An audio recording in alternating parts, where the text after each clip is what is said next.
All right, guys. I'm studying for the solutions architect role for AWS. I'm trying to go for the certificate. So my study method is basically kind of just um, answering the questions or by failing a bunch of tests, I guess, and just memorizing kind of like why this answer is correct and stuff like that. Well, let's go ahead and dive right in for the official question set. I'm gonna set a timer, see how long this takes. All right, let's just start it. All right, let's see. A company needs to look up configuration details about how a Linux-based EC2 instance was launched. Okay, so we just have to look how the instance was launched. Curl. Well, it's definitely not localhost because that would be local to them. Latest metadata. They all say latest metadata. So we just kind of have to memorize which one it is. Honestly, memorization is not my thing. I kind of just like to learn. But I don't think it's this one because looking at this IP address, it's different than these two.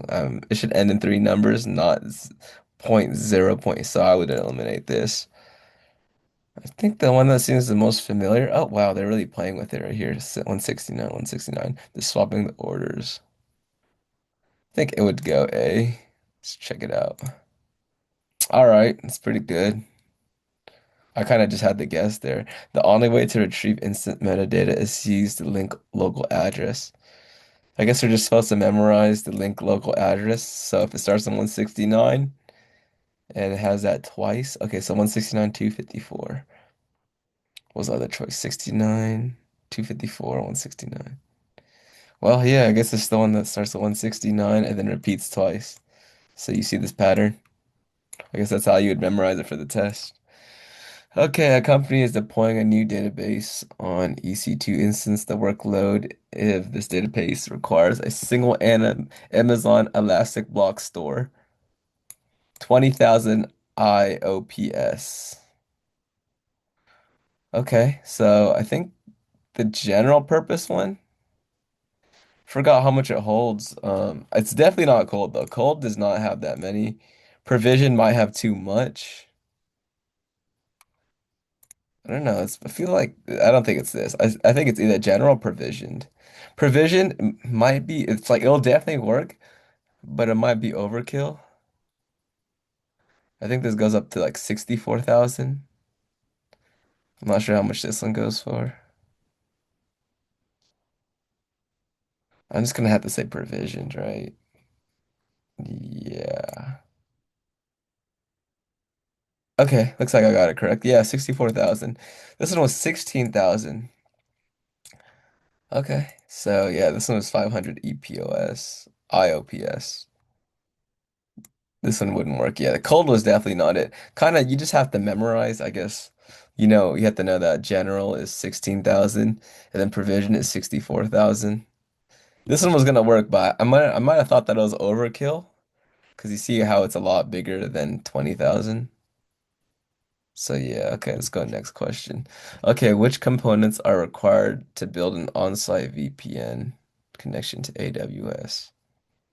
Well, okay, we need an on-site VPN, definitely a customer gateway, right? Because that's how the customer can connect to them. Okay, VPN connection. We don't need an internet gateway, do we? Amazon API gateway. I don't really know. A virtual private. Okay, I want to say okay. Definitely the customer has to be there, right? Because customer has to get it. I don't know what the other one would be. Guess maybe it is internet. Nah, but to AWS, I think yeah, yeah, I would say these two. Because VPN, one to the customer and one to AWS. So that's AWS is Amazon, so I'd say this. Ah, I got it wrong. A virtual private gateway. Let's see why. A virtual private gateway is attached to a VPC to create. A site-to-site VPN from it. Okay, wait, let's see why this is wrong. This fully managed service for developers to create, monitor, and secure APIs. APIs act as a front door for applications to use data, business logic. However, API gateway is not necessarily the implementation of a VPN connection. Okay, don't really understand this, but I guess I got half of it right. A virtual private gateway.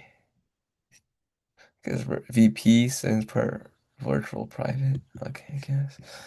A reporting application runs on EC2 instance behind an application load balancer. The instance run in Amazon AC2 autoscaling group across multiple availability zones. For complex reports, the application could take 15 minutes to respond to requests, and the solutions architect is concerned that the user will receive a bunch of HTTP errors if a report request is processed during the in-scale event. What should the solutions architect do to ensure the user requests will be completed before the instances are terminated?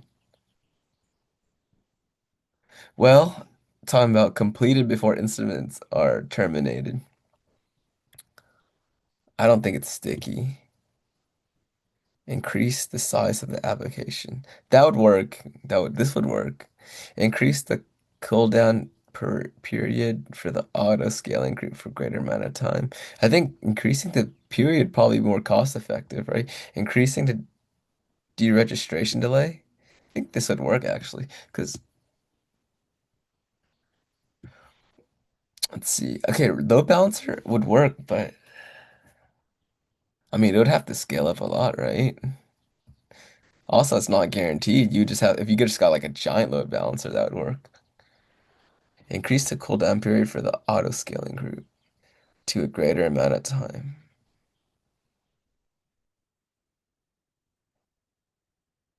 Yeah, I say this is correct. Yeah, okay. Okay, a company has an application that runs on a large general purpose Amazon EC2 instance type that is part of an EC2 auto scaling group. The company wants to reduce future costs associated with the application. After the company reviews metrics and logs to Amazon CloudWatch, the company notices that this application runs randomly a couple times a day to retrieve data. According to CloudWatch, each maximum runtime request is 10 minutes. The memory use is 4 gigabytes, and the instances are always in a running state. So which solution will reduce the cost the most? So we're trying to reduce costs. And we just keep on running randomly every 10 for a procedure it takes 10 minutes. Let's see, deploy the application on a large burstable EC2 instance. Okay. So it's like increasing instance. Okay. Refactor the application to run an AWS Lambda function. Containerize by using Amazon Elastic Kubernetes. Instance scheduler to start and stop. Well, this is randomly. It comes randomly, so it wouldn't be this. Containerize the application using Amazon Elastic Kubernetes to host a container. I don't know how that would be able to solve the problem though. Deploy the application on a large burstable instance. I mean, this would work, but was it be the most cost efficient? I know Lambda usually is like a shortcut for things, right? So I would have to say B. Right, yeah. Yeah, see this solution was gonna work. It just would not reduce the cost, it's more cost effective. See. Yeah, it's unpredictable. I knew it. Okay. See, would not reduce costs. Whatever. Okay, next. A company asks a solutions architect to implement a pilot light disaster recovery strategy. So, so disaster recovery on existent. Premise application. The application is self-contained, does not need access to any database. Okay, first one thing like horizontal scaling would be good, but let's see what else they got. Backup on-premises application configuration on data to and oh wait, okay.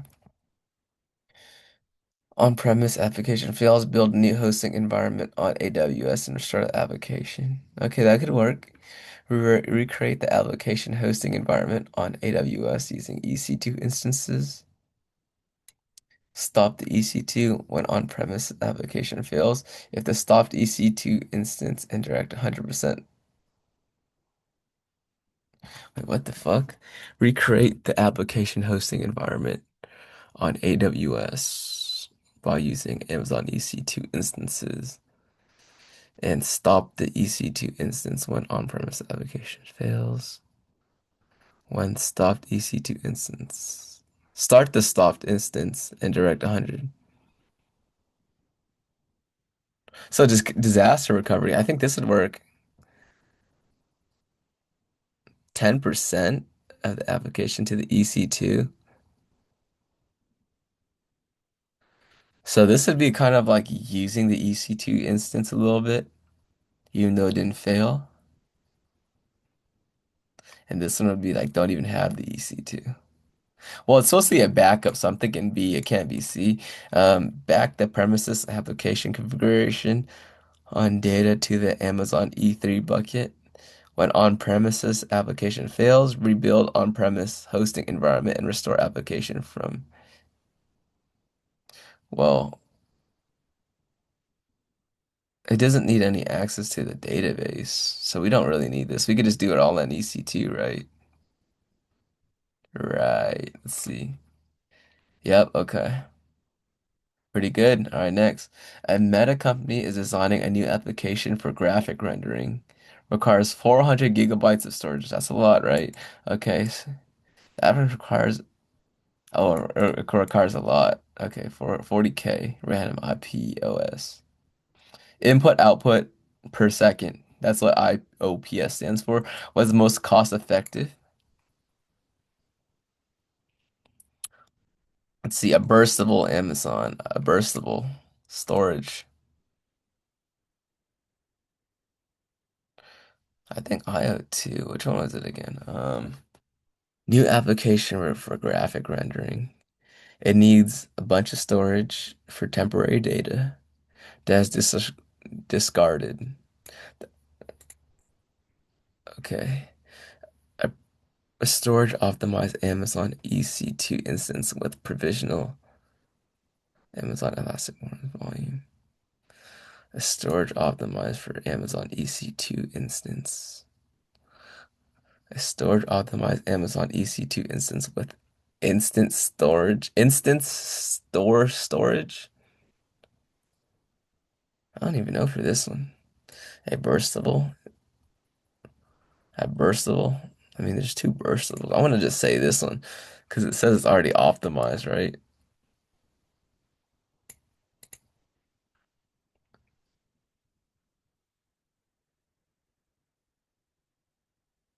Yeah, I'm gonna say B. Shoot, I got it wrong.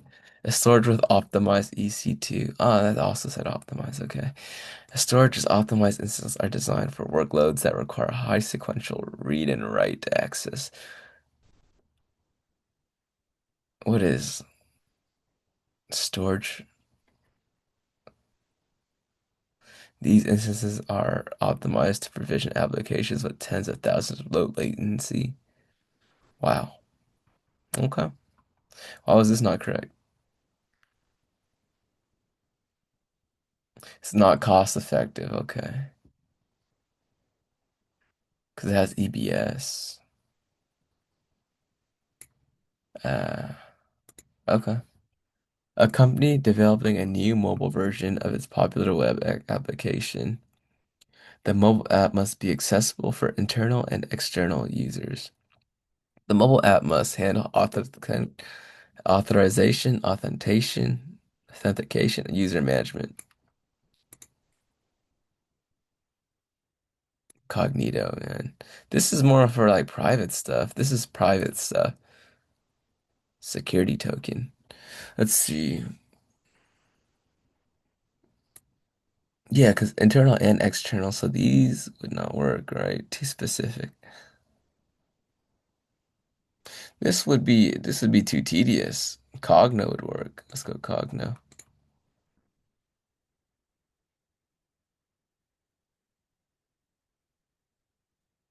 Hmm.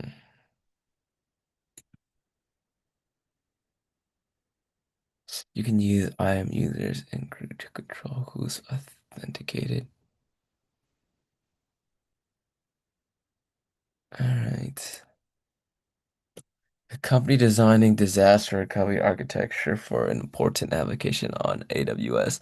The company has determined that recovery time is 5 minutes, minimizing running instances. The company needs to minimize costs for the DR architecture. Disaster recovery. This would cost way too much, right? Because we're trying to minimize costs. Pilot light. Backup and restore would kind of take longer. Maybe like being on standby. Okay. I'm trying to go faster so it's not so long. Okay, company runs its website that is configured to the company wants to protect against cross scripting. Shield. What does Shield do again? I know it wasn't cross scripting. Shield was something else. It was DDoS. That was DDoS. Firewall, it just kind of controls shit. I think it's WAF. Yeah, there you go. A company transitioning to this database company has an okay. Probably at least 40 gigabits, 1,000. Oh shit. Okay.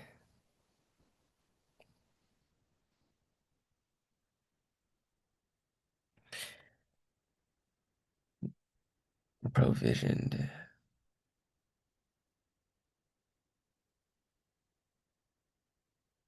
for magnetic.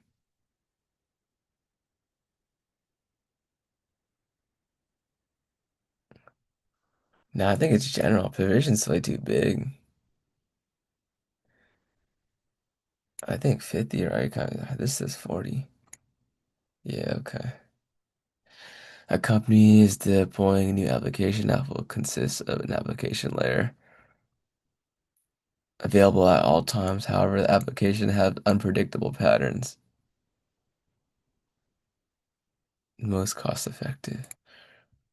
Run application containers with Amazon Elasticsearch.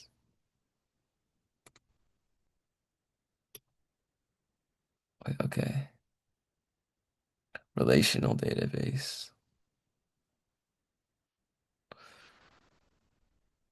by using AWS CloudFormation.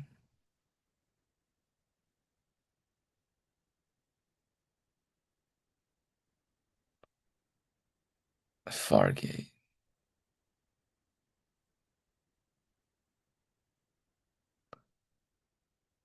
MySQL. Relational.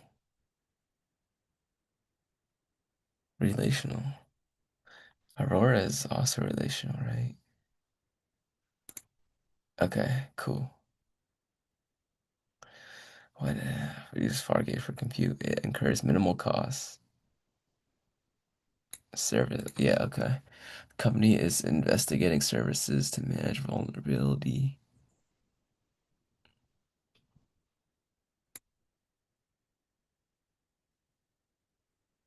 and container images that the company stores in the Amazon Elastic Container Registry.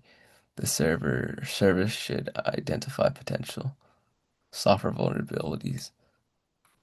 This is for DDoS. Config is something else. To configure something. Patch. Nah, it has to be inspector. Okay, the company stores images into an S3 bucket for compliance reasons. Company must replicate data. It needs to transfer 60 terabytes. That's crazy. Hey, only once a month, that's not often. I think Snowball definitely goes to that first. That's what I thought. Nothing else says Snowball. Yup, there you go. A company on premise, log files, this to that. A solutions architect created this to store the files. The files will be uploaded directly from the application. The network connects experiences. Some fails, uploads sometimes fails. Solution architect must design a solution, minimize operational overhead. Wait, okay, so directly from that. So sometimes it fails multi-part. So when it does fail, the other files will send, right? Yeah. Yeah, okay. It's pretty easy. Okay. Application. Single availability. Just make a different availability place.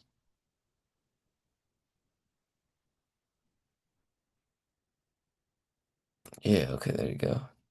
Different zones. What else has that? Okay, there you go. A company has strict data protections. A VPC to ensure that cannot be accessed from the internet. Okay, it can't be accessed from the internet. Okay. Mm, configure AWS Shield with the VPC. That's for DDoS. We don't need that. Attach Elastic Network or a private specified data group that contains only private subnets.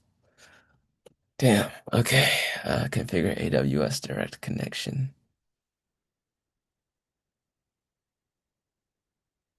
The application. Configure an AWS Direct Connection on the database port between the application tier and the backend. Configure the security for a VPC. Okay, so backend cannot be accessed from the internet.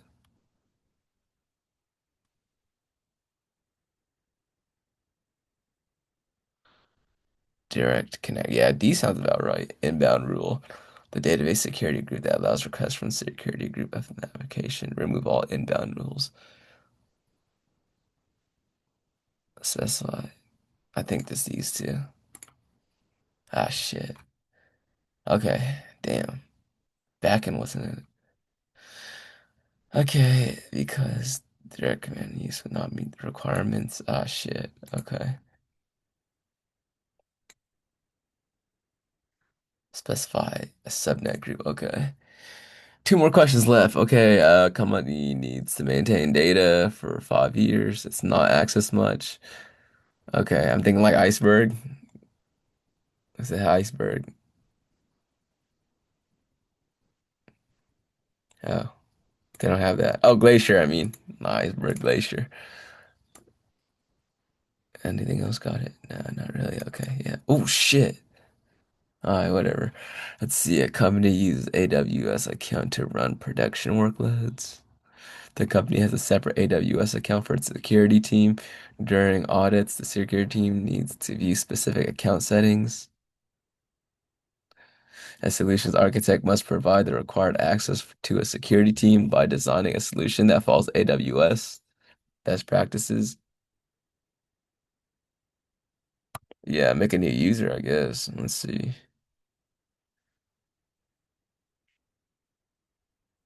Wait, for each security team member? That'd take forever, bruh. I don't think this would be correct. Yeah, if you make a role,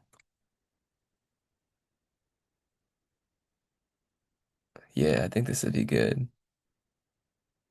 If you make a new user, then that would take forever, right? If you just make a role, you give that role to everyone. Yeah, there you go.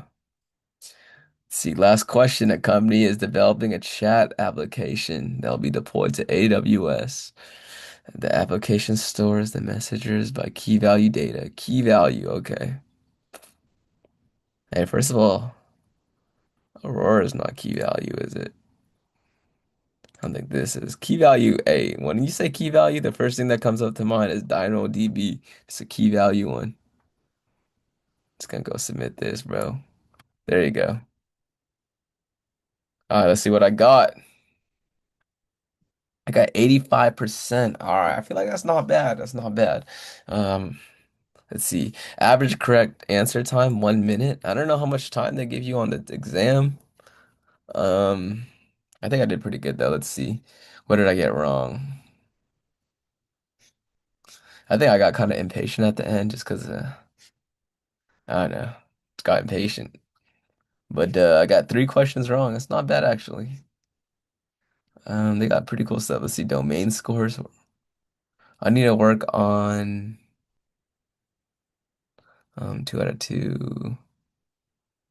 Where did I get it wrong? What? Oh, there you go. Determine high performing or scalable network architectures.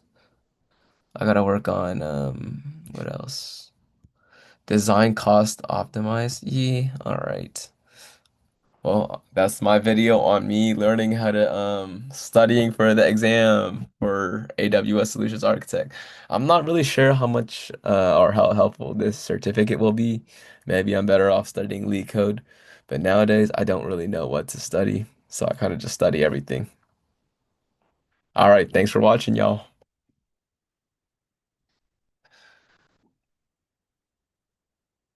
Okay.